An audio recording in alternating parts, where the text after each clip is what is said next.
Hey everyone, how are you? Today I have examined the Schoolscape and let's analyze it together. I've collected some data, but before digging into details, I would like to give a brief definition of linguistic landscaping or schoolscaping.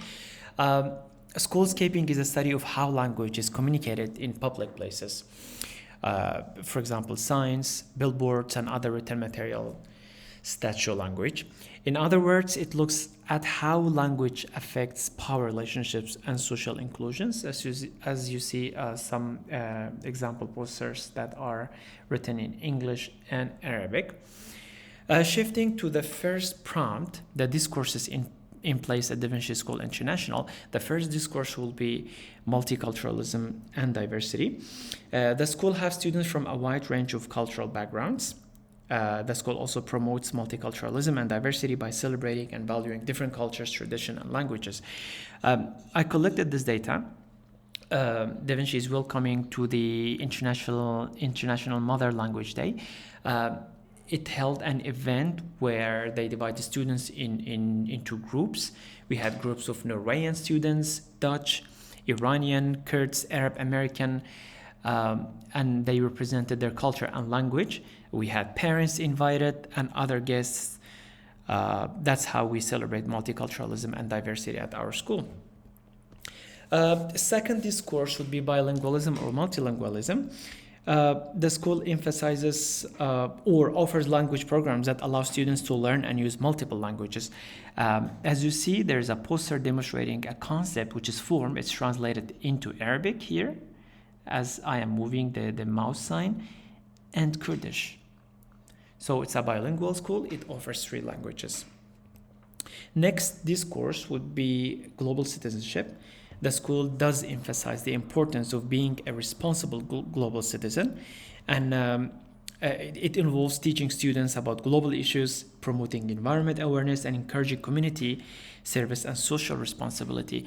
As it's evident in this data, that Da Vinci mission produces students who are internationally minded, who are global citizens, and this philosophy is really unpacked in the curriculum, in assessment, and all that.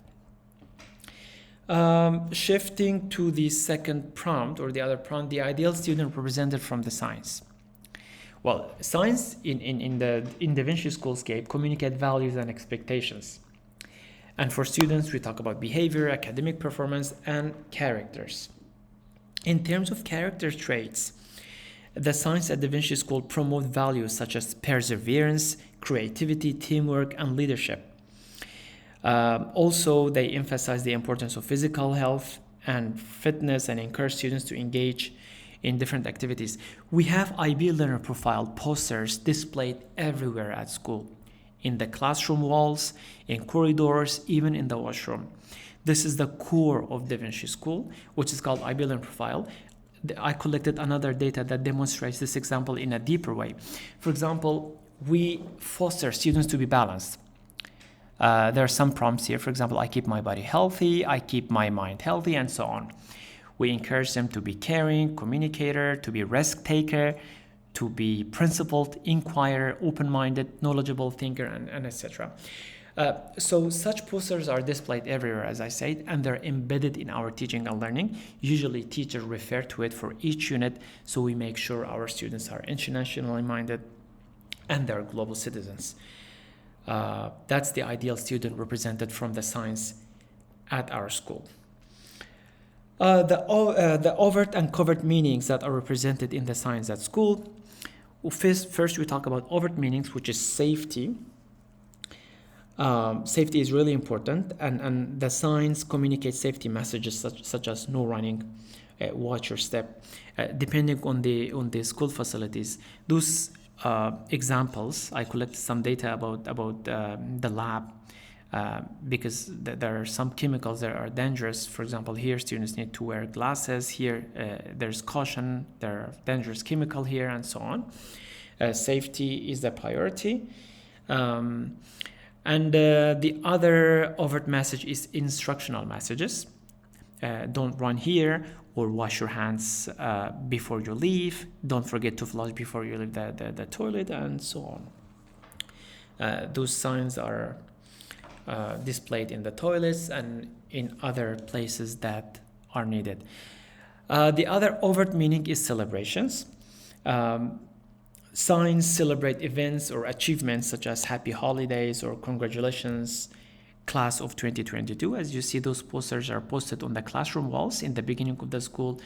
That's how teacher wanted to welcome students, so that students feel they are welcome. The other overt is rules and policies. Of course, school has its own policies, but speaking of unwritten policies that are posted on the wall, here students are not allowed to enter the staff room. This sign is important. That means students cannot do it. And here, when students finish eating, they are allowed to trash only food and bread here. Apparently, they feed it to the animals. That's why. Shifting to the covert meanings. The covert meanings we have is values and beliefs. Those signs communicate covert messages about the school's values and beliefs. Here, there's a poster posted in the library saying, reading is a passport to countless adventure. That means the school is giving a unique importance to the reading corner and to the literacy. Here, there's a kid shouting, it's not allowed. Library is a place of relaxing and reading, no running, and so on. As for cultural expectations, those signs communicate covert messages about cultural expectations with the school community. There are some Kurdish pioneers, so we raise awareness about Kurdish culture. Prevalent language ideology represented in the sign: standard, purist, and monoglot. Speaking of standard language ideology, we don't have a say or a poster that says only British accent is allowed or only American accent is allowed. We have a standard language. We are an international school. We use texts from British literature, from American literature, and so on. Shifting to the monoglot language ideology, we don't have signs that promote the use of a single language, like English only, or only speak Kurdish in this class. No, we have some students that came from America and they're proficient in English, so we don't tell them you have to speak only Kurdish in Kurdish class. We differentiate in the classrooms. And we're a multilingual school. As you see, as evident in this poster, it's translated into 3 languages. That means students are allowed to speak in any language if they find it difficult to speak in any language. Codes that are used on signs. We have language codes. We don't have any specific language code that refers to Kurdish, English, or Arabic. No, but as you see, those are Kurdish or Arabic letters here. So it's obvious. But as for international phonetic alphabet here, those symbols represent sounds of different languages. And those signs help students to learn pronunciation to indicate the correct pronunciation of the words. We have some other codes. We call them, for example, numerical codes. We have 54 that refers to a specific office. We have grade 3, that means grade 3 students are learning in this class.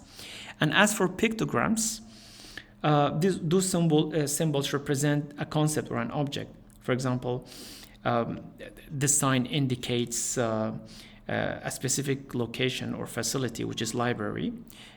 This arrow indicates that it's on your right side of the school. The way I interact with the built environment, which is school, I usually train teachers academically. I teach them how to implement the IB, PYP, and MYP programs because I'm already MYP workshop leader from the IB. So I collected such data when training teachers. I'm also involved in students' events when they hold exhibitions, activities, and so on. I watch them, I support them with parents, and I also interact with the students. I am leading students' consult meetings to meet the students' needs here. The signs that tell you about the school history, we don't have specific signs that talk about school history, but we do have the school website displayed on the walls. That means you can learn about school history in the school website, as evident here. Who is the implied audience? It's students here. It's Ministry of Education. I interact with both of them, and parents. And I'm responsible for Parents Association, which I talk about how the program works, how the grading works in our school, how we do the assessment, how our teaching and learning is different. And also the implied audience is the IB here, because we are implementing their program. That's one of the audience, and I'm the only person that implements the IB program, so I am the main of relationship between the school and the IB. Who are supposed to interact with the science? Respect is important, and there are signs that say you're not allowed to deface or remove or alter, change signs in any way. Ask for help. There are signs in case if visitors don't navigate to some specific areas, they ask for help. Thank you very much for listening, and have a great day.